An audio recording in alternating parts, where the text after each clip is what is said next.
Chocolate brownie చేస్తున్నాను. చాలా ఈజీగా సింపుల్ గా ఇంట్లో ఉండే మెటీరియల్ తో మనం బ్రౌనీ అనేది చాలా ఈజీగా చేసుకోవచ్చు. దీన్ని మెజరింగ్ స్పూన్స్ అంటారు. దీంట్లో టీ స్పూన్స్, టేబుల్ స్పూన్స్, ఇంకా కప్ మెజర్మెంట్ అనేది ఉంటుంది.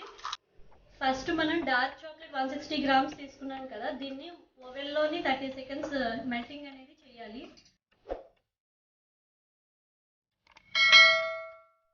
లిక్విడ్ ఇంగ్రీడియంట్స్ అన్నీ బాగా మెల్ట్ చేసిన తర్వాత ఇప్పుడు డ్రై ఇంగ్రీడియంట్స్ అనేవి తీసుకోవాలి. డ్రై ఇంగ్రీడియంట్స్కి సీవింగ్ అనేది కంపల్సరీగా చేయాలి. డ్రై ఇంగ్రీడియంట్స్ అన్నీ యాడ్ చేస్తున్నాను, సీవింగ్ చేస్తున్నాను. 100 గ్రామ్స్ వాటర్ అనేది యాడ్ చేయాలి లాస్ట్లో.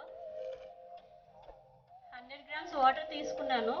దీంట్లో కొంచెం కొంచెం వాటర్ యాడ్ చేసుకుంటూ మిక్స్ చేయాలి. నెయ్యితో బాగా గ్రీస్ చేసిన తర్వాత బటర్ పేపర్ పెట్టాలి. ఇంట్లో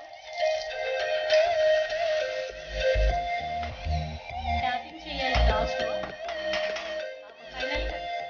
ఫైనల్గా బ్రౌనీ రెడీ అయిపోయింది.